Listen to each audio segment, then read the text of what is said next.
I never asked him a biblical or theological question that stumped him. Come to think of it, I never asked him a historical or cultural question for which he failed to have a brilliant answer. What was more profound than his knowledge about God was his knowledge of God. When he talked about God, it was like he was talking about someone he had just had breakfast with. I suppose he actually had.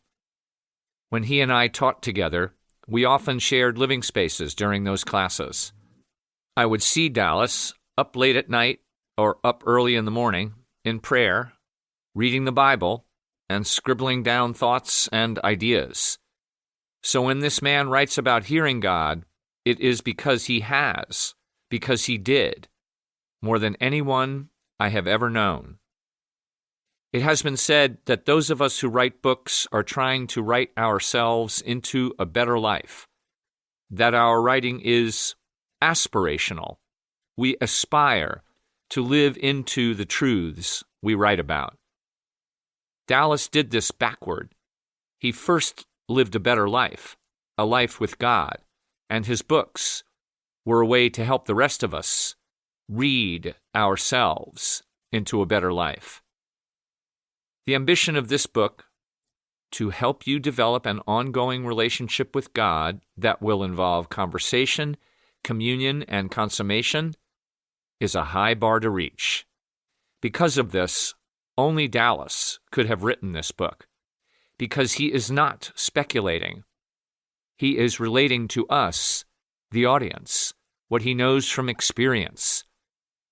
Just a sample of the kinds of questions this book attempts to answer is daunting. How do we know when we are in God's will? How do you know it is God who is speaking with you? What about when we do not hear from God? How do I know I am not hearing the voice of Satan? Why do some people hear God speaking and not others? What should I think when someone tells me that God has spoken to them? When I look at this list, I think, only Dallas could answer these questions. Thankfully, he did. In Chapter 8, Recognizing the Voice of God, Dallas states that we can know something is a word from God if it corresponds with the plain meaning of the Bible, soundly interpreted. Then he writes, beyond this, however, the only answer to the question, how do you know whether this is from God, is by experience. By experience is exactly how Dallas learned about hearing God. He has left us not a theory, but a genuine account of how God speaks to us.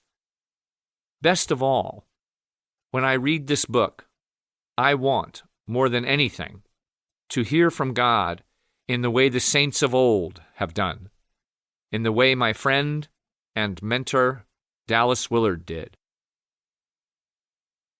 A word from the author.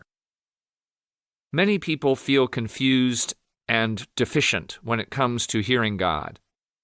In Chapter 1, you'll meet my wife's grandmother, Mima, to us all, who was one of these.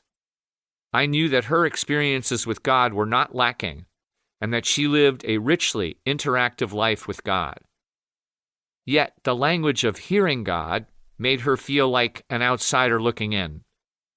I have come to believe that there are many like this dear woman, befuddled by the descriptions others make, which in many cases may actually involve reducing the intimacy of communion which God desires to the notion of straining for the sound of an audible voice or getting a word after letting a nearby Bible fall open.